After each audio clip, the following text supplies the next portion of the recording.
Hello there, Mr. Sutton here, bringing you the Algebra 2 2.2 lesson on characteristics of quadratic functions. In this one, we've got a few things going on. We'll be using properties of parabolas to graph quadratic functions in vertex, intercept, and standard form. We're going to hit them all in this lesson. This is a multi-part lesson, though, so we may not be doing them all in one part.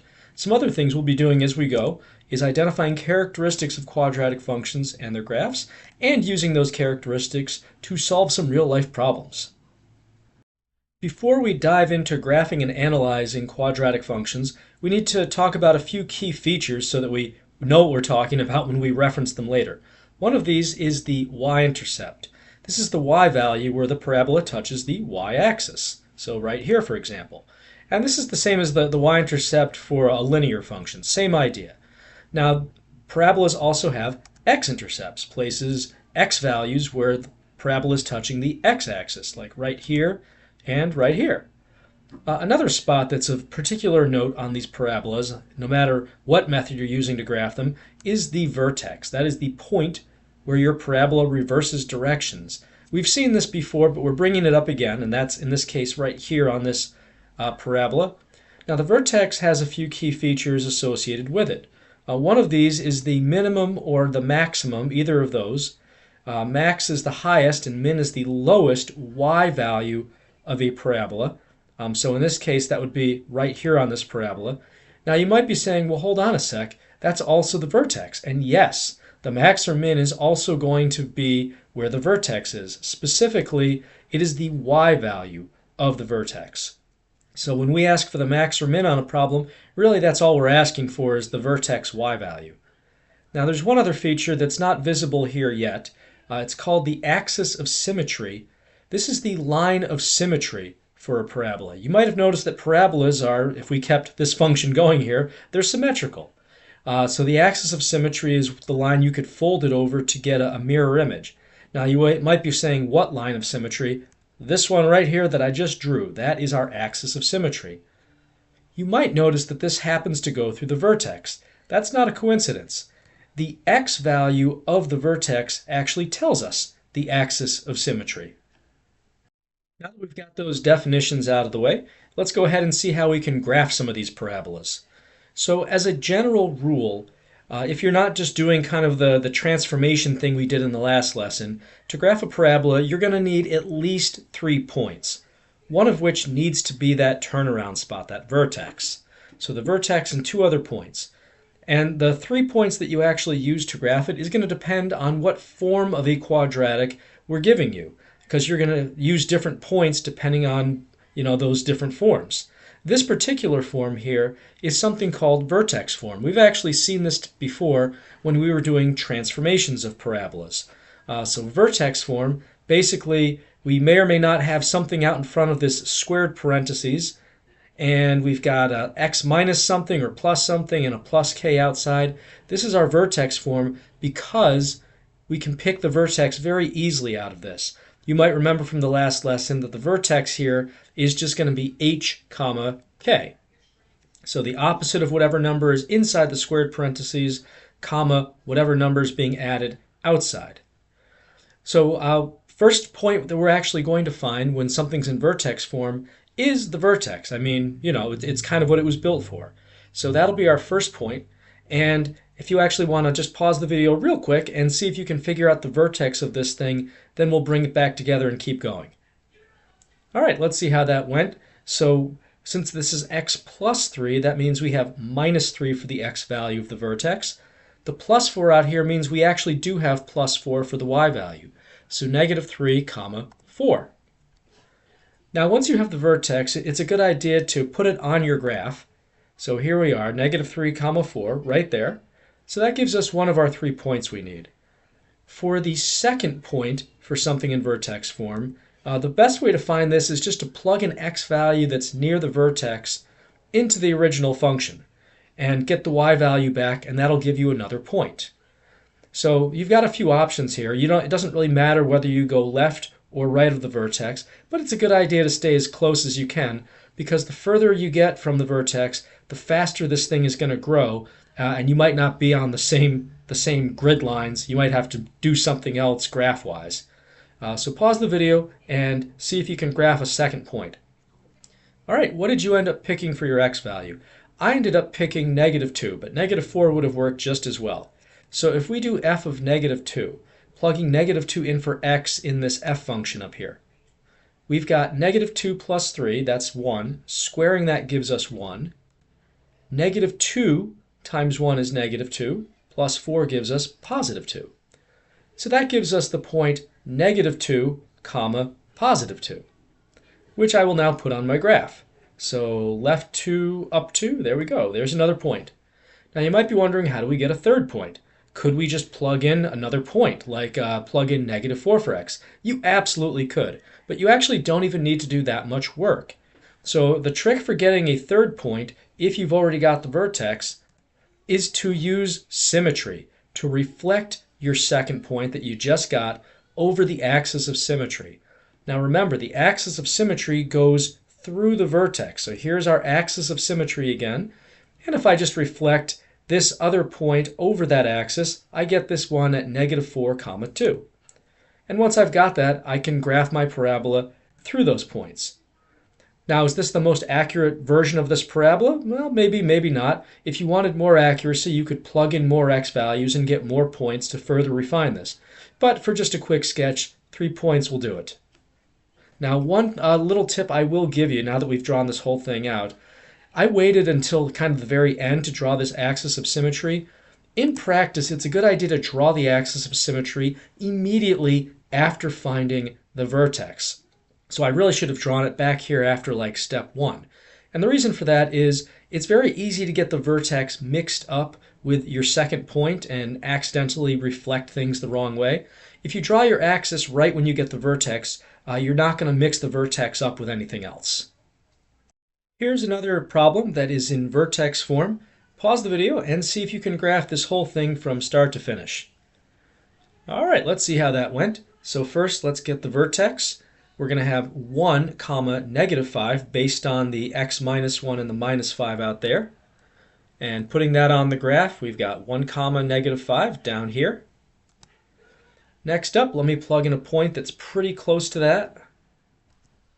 So good x values to plug in would be either 0 or 2. I'm going to go with 2. So that's going to be -2 times 2 minus 1 squared minus 5. That's just going to be, let's see here, 1 squared, which is just 1. So -2 times 1 minus 5. So grand total of -7.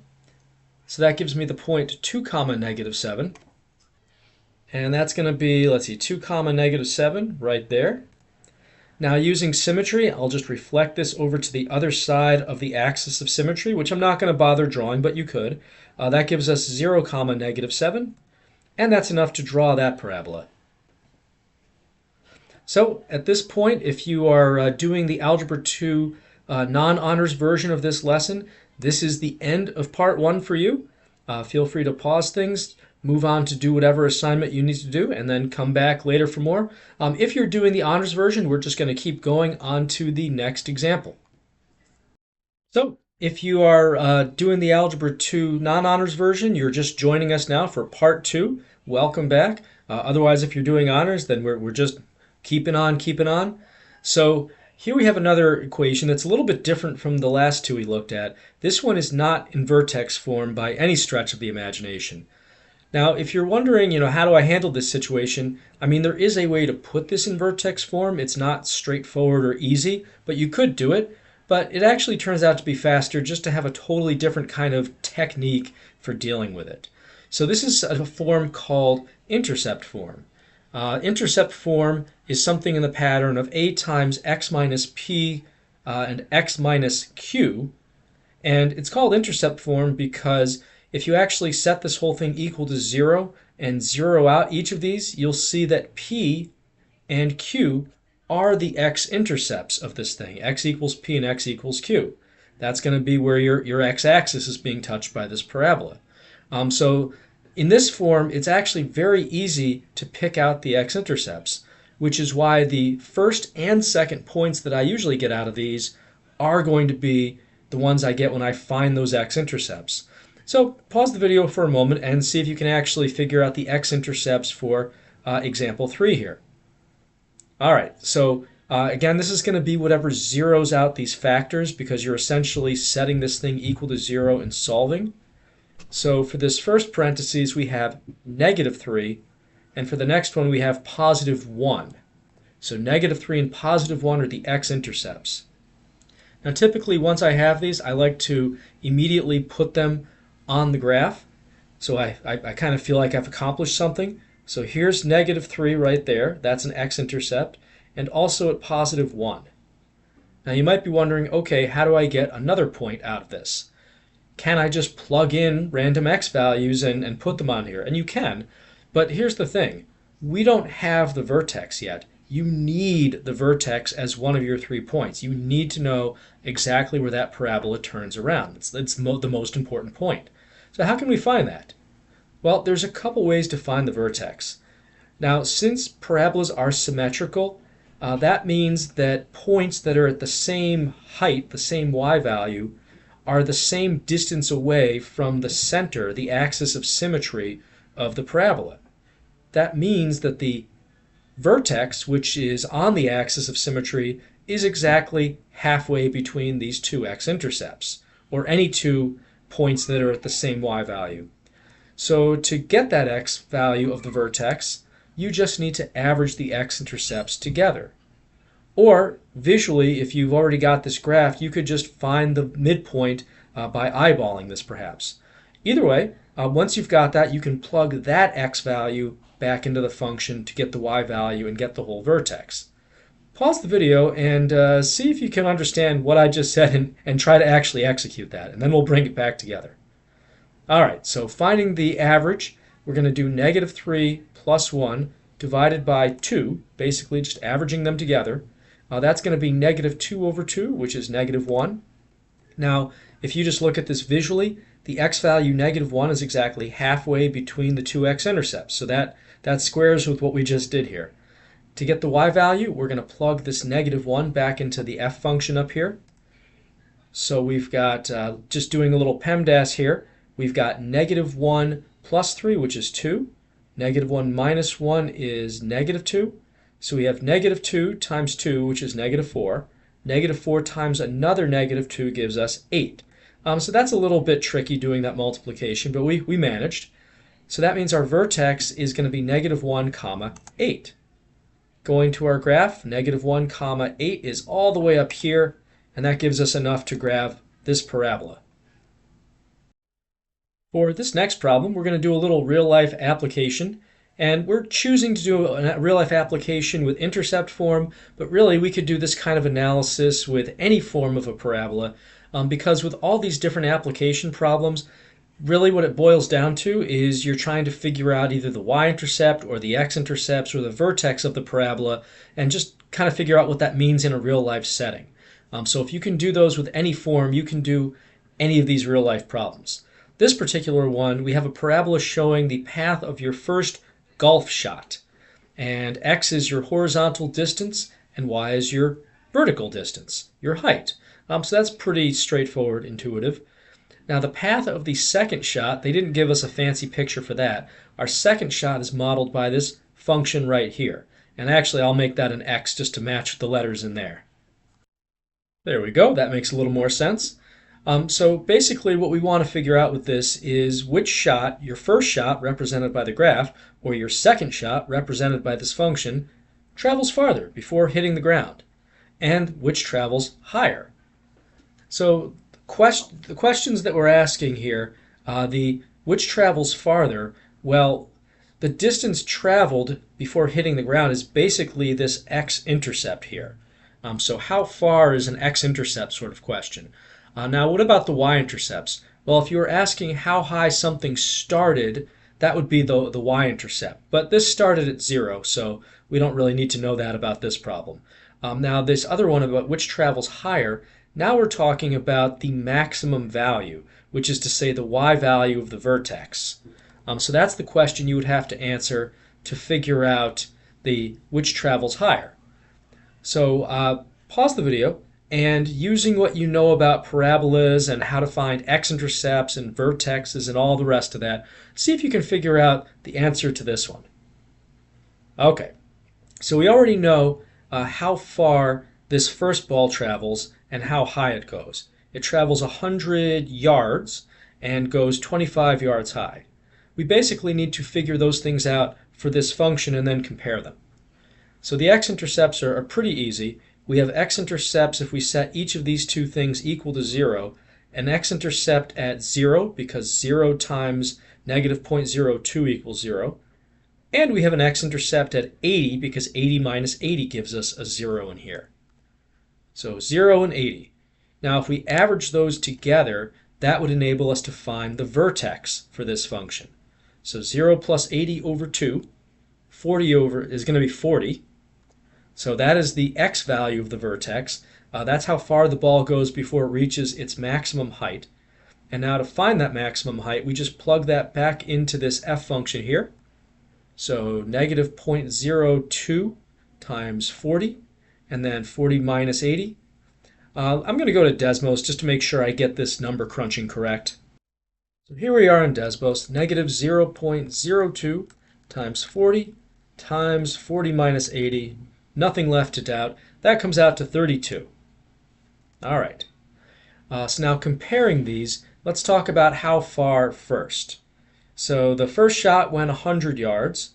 Your next shot went 80 yards, it looks like. That's the other x-intercept. Since 100 is bigger than 80, that means the first shot traveled farther. Now let's look at the height. Your first shot, again, went 25 yards in the air. Your vertex y value, your height on the second shot, was this 32 that we found. Since 32 is larger than 25, that means your second shot went higher. So this concludes the end of, well, I guess it depends on which course you're in. If you were doing Algebra 2 non-honors, this is the end of Part 2. If you're doing the honors, this is the end of Part 1. Either way, you can take a break, pause the video, and then come back after you've done whatever in-between practice you need to do. Welcome back. If you're doing Algebra 2 non-honors, this is the beginning of Part 3. Honors, it's the beginning of Part 2. Either way, it's the last part for this lesson. So here we go. Now, this last form of a parabola, this is definitely not vertex form, and it is definitely not intercept form. This is something else called standard form. Y equals ax squared plus bx plus c. And this is actually the form that we love parabolas to be in, quadratics to be in, if we're going to try to factor them or use something called the quadratic formula. But it's not necessarily great for graphing things, at least at first glance. However, there are two kind of formula hacks you can use to very quickly get some good information out of this. The first one is what I like to call the vertex formula, not to be confused with vertex form. This is a formula to give you the x value of the vertex. And that formula is x sub v, that's the x value of the vertex, equals negative b over 2 times a. B is the coefficient of x, a is the coefficient of x squared. Now, we're not going to prove this formula here, but this is based off of essentially taking the two solutions from the quadratic formula, which solves any quadratic, and averaging them together. We may be able to prove it later on when we specifically look at quadratic formula. For now, you're just going to have to trust me. The other thing that this standard form is kind of nice for is you get the y-intercept by taking this c value at the very end. Now that one is pretty easy to prove. The y-intercept happens wherever x equals 0, because when you plug 0 in for something, you're on the y-axis. If I plug 0 in for x, that gets rid of all these terms that have x's in them, and then that constant at the end is all that's left over. So that always is going to be our y-intercept for this form. So with all this in mind, first thing we're going to do, the first point we're going to get, is just going to be to find the vertex. So that'll be your first task here. Pause the video and using what we've got here, see if you can figure out the vertex for this thing. All right, let's see how you did. So negative b over 2a, that's going to be negative 6 over 2 times 3. That's going to be positive 6 over 6, which is 1. So the x value is 1. The axis of symmetry is at x equals 1. We still need the y value of the vertex though, so we're going to plug that back in for x up here. Now if I do that, we've got, let's see, this is just 1 times 3, or 3, minus 6 gives me negative 3, and then plus 1, that comes out to a total of negative 2. So we have 1 comma negative 2 for the vertex. Let's go ahead and graph that. So we're going over 1, down 2. There we go. Now for other points, the second point is, I always like to use the y-intercept because that's super easy to pick out of this equation. Pause the video and just see if you can figure out the y-intercept based on what we've said here. Alright, so hopefully you figured out it was this constant of 1. So that means 0 comma 1 is the y-intercept, not 1 comma 0, 0 comma 1. So that is, let's see, 0 comma 1 right up there. Now for the third point, we can use a trick we used on vertex form, which was just to reflect the second point, which in this case is the y-intercept, over the axis of symmetry. So remember, 1 comma negative 2 here was your vertex. So this is the axis of symmetry going this way. Reflecting over that gives us the point 2 comma 1. And then we can graph the parabola based off of that. For this next example, I'm just going to have you pause the video and try this one from start to finish just to get a little more practice with this standard form stuff. Give it a shot.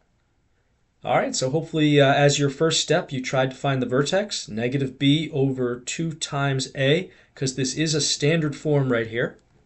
So that's negative 8 over 2 times negative 4.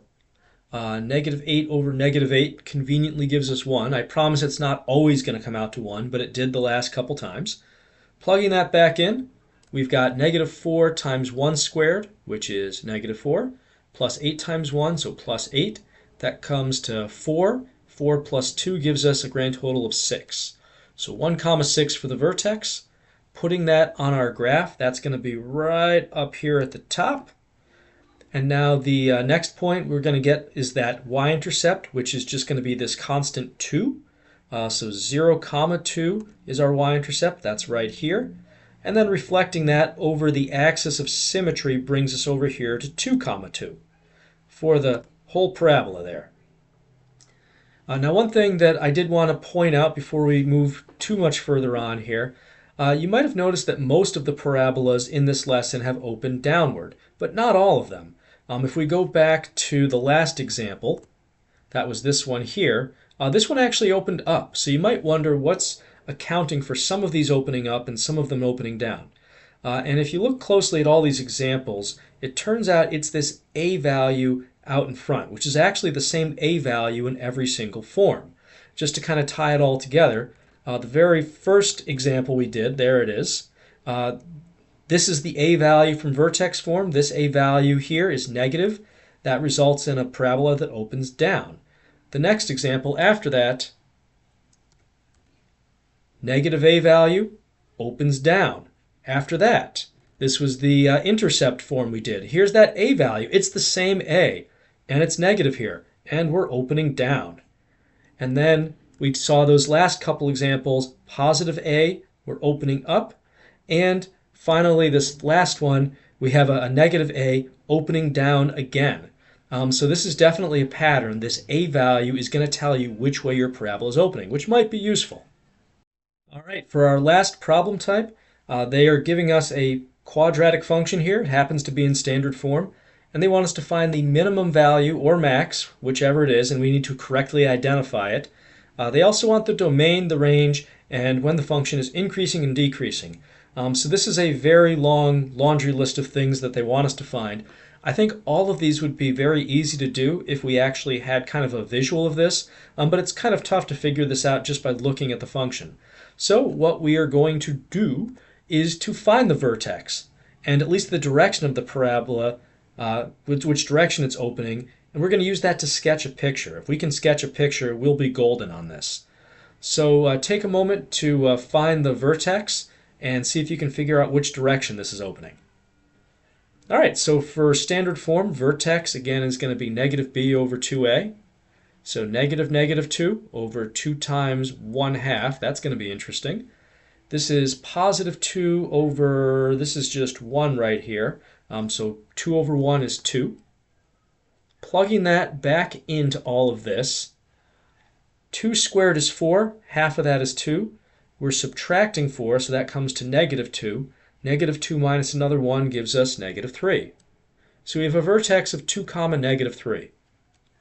Now again, to see which way this thing opens, as we discussed earlier, if your a value out here is positive, your parabola opens up, whereas if a is negative, the parabola opens down. Since this a value is positive, that tells us this parabola is opening up. So we have an upwards opening parabola with a vertex of 2 comma negative 3. Here's a little sketch of that. There we go, a little cute sketch. Only 1 point, but if I know which way it's opening, that's all I need. So I can use this sketch now to figure out all the things that they're asking here. And so can you. Pause the video and see how many of these items you can figure out based on this little picture here. Alright, so first let's talk about max versus min. Well, since this is opening up, we can clearly see that this is going to be a minimum rather than a maximum value, and the minimum value is the y value of the vertex, which is negative 3. So we just have a min equaling negative 3. No problems. Alright, now for the domain. We can see that we're going left and right forever, and in fact we already know that the domain of a quadratic is all real numbers, so that one's not really going to change from problem to problem. How about the range though? The range is going to depend on how low we're going here. Since we can't go any lower than negative 3 before turning around, that tells us we have a range of y greater than or equal to negative 3. Now finally, the increasing versus decreasing part. We are increasing, going up as we move to the right from the x value 2 onwards. All this stuff over here is increasing stuff. So I'm going to write for increasing, x is greater than 2. Or you could say greater than or equal to 2. It's, it actually, if you take calculus, you'll discover that either of those is acceptable. But now for the decreasing part, we are going down as we move to the right on all the values that are less than this 2. So decreasing would be x less than 2. So this concludes our lesson on characteristics of quadratic functions. At the end of this one, hopefully if you've got an expression on your face, you had an a value that was greater than 0 for that expression rather than negative. Till next time, Mr. Sutton signing off.